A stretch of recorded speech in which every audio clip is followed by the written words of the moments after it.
just going to keep having fun, man. There ain't nothing nobody could do about it. You can't kill me because I ain't going to die. So you assassinate me? I'll tell the story. It happened so long ago. I was in a pastor's conference, man. I got surrounded by undercover police guys. It's a real story. It's really weird. It's down south, man. It was in Alabama. Alabama, dude. Rednecking it up, man. The police came, and the guy said, I'm Officer so-and-so. I said, okay. I was like thinking something's up. He said, well, we have a concern for your safety. In fact, actually, it's a concern for your life. I said, what are you talking about? He said, somebody really doesn't like that you're here. They don't like what you're saying. And we got some threats, and we actually feel like your life could be in danger. And we're here to surround you, to get you to your car, get you to where you're going, and we'll make sure you're good till you get out of town. And I said, what?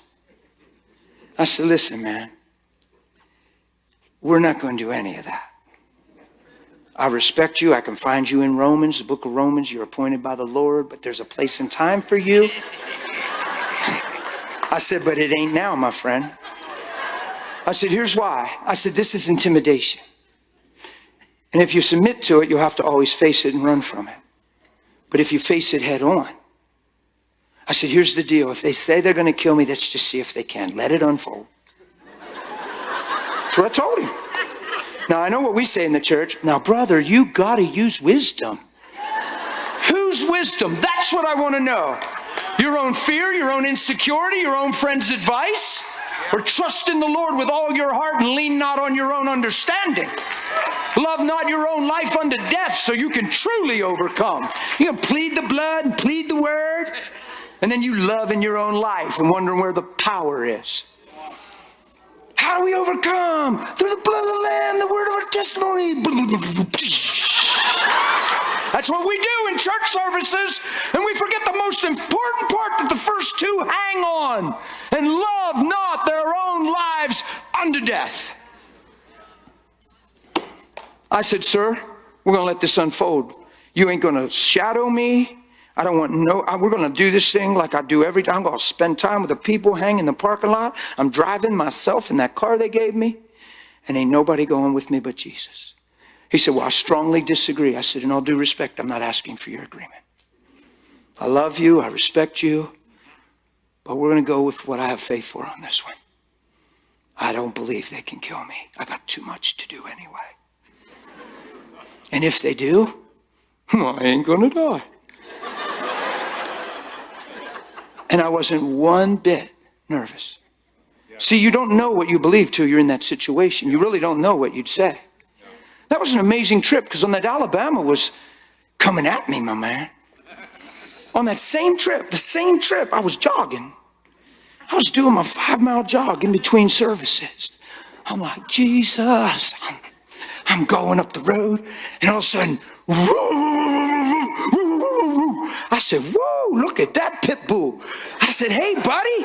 I said, oh, he's a shot collar dog. He's going to get to the curb. So I'm coming down the curb. He goes, woo, woo, woo, woo. He crosses the curb, and he's got a hold of my leg. Bam! Them canines went deep into the back of my leg.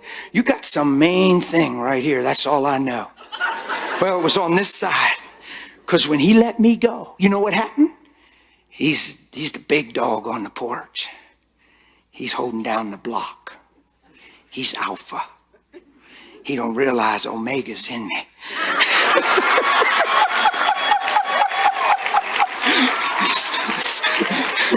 So he comes and he thinks I'm a little too close to his turf. This is a turf war. He comes and he got me. He got me good. Happened so quick I didn't feel it. I looked down, I'd never seen so much blood pouring out of a body in my life. There was so much blood, it was just spewing. He hit something, and it was bleeding. There was blood the whole way on the road already coming in a puddle. And he just looked at me and went back up on the porch. And I'm standing there bleeding out in Alabama. And And the lady come out because she heard the dog, and she went, "Did he bite you?" I said, "Yes, ma'am." I had the biggest smile. I said, "He got me pretty good." And she went, "Oh." I said, "It's okay, honey. It's all going to work out. I'll explain. It's all going to be fine." I said, "Just grab me a towel if you would." I start walking to her porch. She grabbed the dog and took him in. Husband comes out. He looks at my leg and all this blood. I'm leaving a trail, man. It was easy to track me. It looked like double lunged, buddy. You deer hunters know exactly what I mean. You get out of your tree stand and say, "Yeah, buddy." That's what I looked like. The husband come out, he's speechless. He don't even know what to say. What's he say? What are they thinking? Well, they're going to put my dog down yet today. Liabilities, we got trouble. Be real. Because we're in a world of liabilities, aren't we? We're in a world of you responsible. Boy, it's good God don't think that liability thing. You reap what you sow, but when you repent, you reap what he sowed.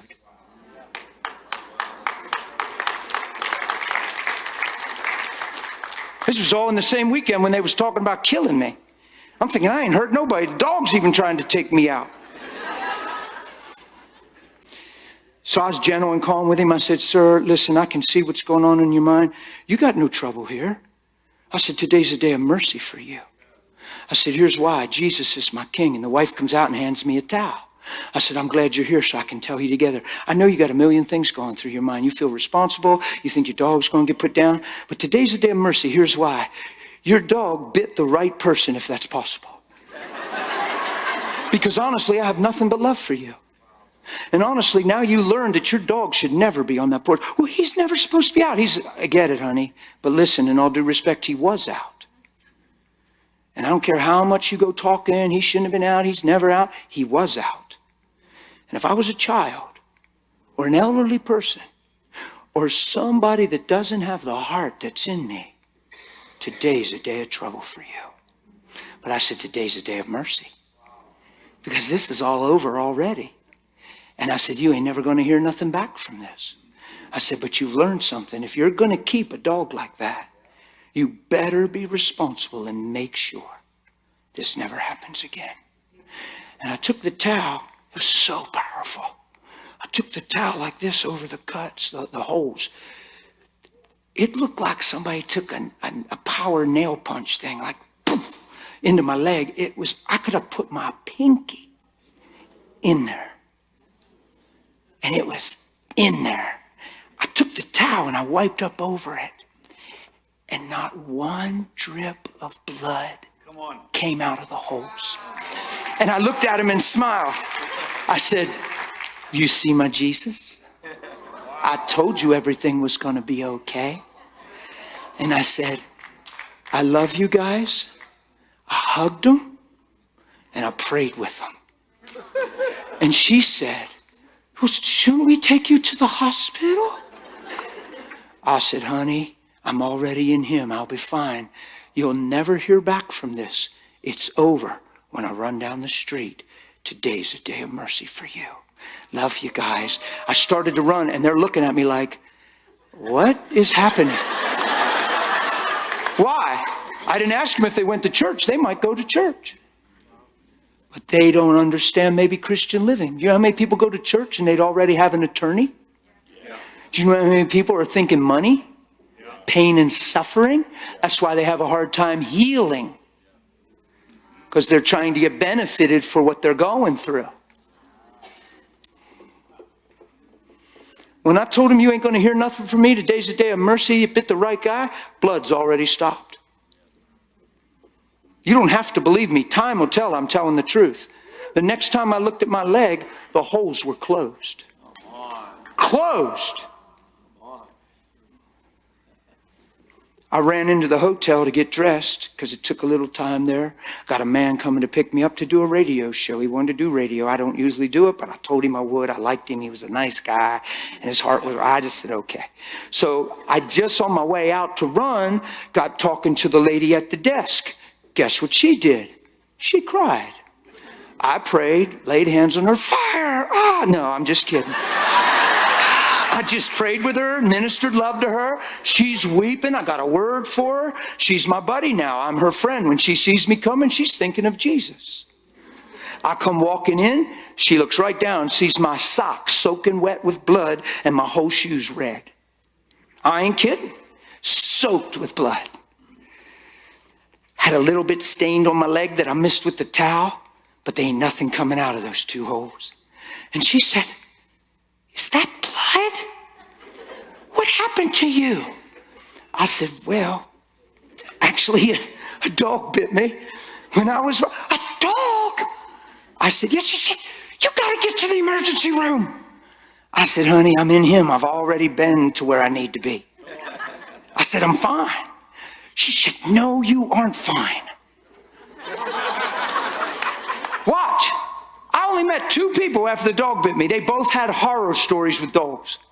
My mom got bit by a dog, and she held out and didn't get nothing done, and her hand swelled up, and that thing ached and ached. She just as soon cut off her hand. There is so much bacteria and so much infections in dogs. You need to get some. And I said, "Honey, I'm not even asking you to agree with me. I'm not against doctors. I'm just for Jesus. I don't know how to explain to you. I already got all the vaccine stuff in the Holy Ghost. I'm fine." She's like, "No." So this black brother comes around. He was the coolest guy, man. He comes around, Alabama. He says, "You got bit by a dog, man?" I said, "Yeah, I got bit by a dog." He said, "Whoa, man, no, man, you got to listen to the girl." He said, "I got bit by a dog once, and I didn't do nothing either. My leg swelled up. I just wanted to cut it off, man."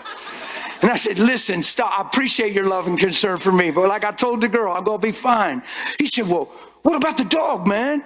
Did you call anybody? You report this thing?" I said, "Well, no. I actually hugged the people, prayed with them, and told them I loved them.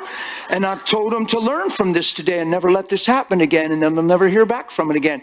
He said, "You what?" And I said, "Listen, man, I'm a Christian. Jesus lives in me, man, and I preach on love everywhere I go. So it was just a good way to show them love." He said, "You serious? That's what you ain't calling no..." I said, "No, man." He said, "Man, you for real." He did. He said, "You for real." He's high-fiving and fist bumping and we're hugging. And I said, "Well, I guess I am. I guess what else is there? Half in, hypocrisy, lukewarm. I don't know, but it puzzles me when people come up to me in the church and say, 'You know what I like about you? You're for real.' And I'm like, 'Well, what are you?' What, half in? You're for real." See, we've been jaded. We've looked at people that weren't all the way in, and then we let our hearts get, and then we got a brow raised, and we're always wondering where the catch is. And then we miss that there's a such thing as pure on the earth. His name is Jesus, and people that he lives in. Huh. That brother was awesome, man. We hugged, we prayed. I prayed with the girl, and then I went up. My guy came from the radio, and I said, "Hey, there's a white-haired fella coming in." I said, "He's got a clean, trimmed white beard." I said, "He's going to take me to a radio station." So I said, "I need to get to the radio station, and then I need to go preach my last night at this pastor's conference, according to hundreds of pastors." And I said, "Can you just let him know that I'm rushing up there? I'm going to grab a shower, and I'm going to come on down." Now, I did this by faith. There wouldn't have been nothing wrong with wrapping my leg up, closing it up, but I got a shower. And I just looked at it, and I'm like, this thing is closing up already. I thought, I ain't wrapping it. I'm just putting my pants on. I put my faded jeans on, so if that thing leaks, you're going to see it. And I just thought, this thing is done. I put them pants on. I come down. He said, "You got bit by a dog?" I said, "Come on, man, let's go." So then he wanted me to tell the story on the radio program. So I told the story. It convicts people. Because, see, some people, they get tricked into what they're going through. It becomes their story, their saga, their moment. It becomes everything they think about and talk about. But what he went through is the story of your day. It's not like, "How you doing, man?" "Well, keep me in prayer. It's been a tough week, but I'm hanging in there, man. But, man, if you think of it, just pray, man." And we always reveal that we're only as good as things are going. And life is always speaking louder than truth. And that's a problem, because truth's what makes you free. And all of a sudden, I'm only as good as it's unfolding. Instead, that stone rolled away, and new life through Jesus Christ. You with me? Come on, we can all live this way, guys. This is not far and hard to reach. We sang tonight, we said, hallowed be your name. Your will be done on earth as it is in heaven. We always make that the power of God. I've watched this. It's not wrong. We say no cancer in heaven, no cancer on earth. Gives us faith to believe for cancer. It's not wrong. But why is it always about the power of God? Your will be done on earth as it is in heaven. Why is it always about a miracle? Why isn't it about the heart of God? No animosity in heaven. No tit for tat in heaven. No regrets, no shame, no guilt. No unforgiveness. No issues. Come on, we should all give up our life subscription to issues. Every one of us should cancel that subscription. There's new wine on the earth. The only thing that holds new wine is a new wine skin. If you don't let the gospel make you think different, you won't contain him. Come on. That's right. That's right. It is true, man. You can't incorporate him into your life. He becomes your life. Ain't this something? I got bit by a dog in Alabama, my man. And then I went to church and the police surrounded me because they said somebody was going to take me out. All in the same day. It made me feel so good. I said, we on to something. We got momentum, baby. Bring it on. I ain't picking a fight, but I ain't afraid of one. Because all I'm going to do is love you. My war is never flesh and blood. Yay. I believe it. You don't have to believe me. I believe it. One day you'll find I was telling you the truth. You'll say, whoa, that guy wasn't kidding. Because it says my life's in him. And when he appears, I'll appear with him in glory. It says he is my life. And when he appears, I'll appear with him. It says men will marvel when they see you with him. And they'll marvel on your behalf and go, whoa, he wasn't playing. Unbelievers will be like, and it'll bring glory to God. Yeah. Men that were cynical and criticized and said, oh, you're exaggerating, you're embellishing, you're just trying to be somebody. Whatever they say, critics, man. People that don't understand. You don't get moved by that. If you have a relationship with God, persecution doesn't even faze you. How can you take away what I have? Nobody can keep me from hearing his voice tonight laying on the bed. You're too late. He's in me. We're in love. Nobody can hinder the peace that I enjoy in him, the revelation that he brings. Who can interfere with what I have with Holy Spirit, with words, criticism? That's why you better know him and not find your identity through anything else, or you'll be always shaken by men. Man,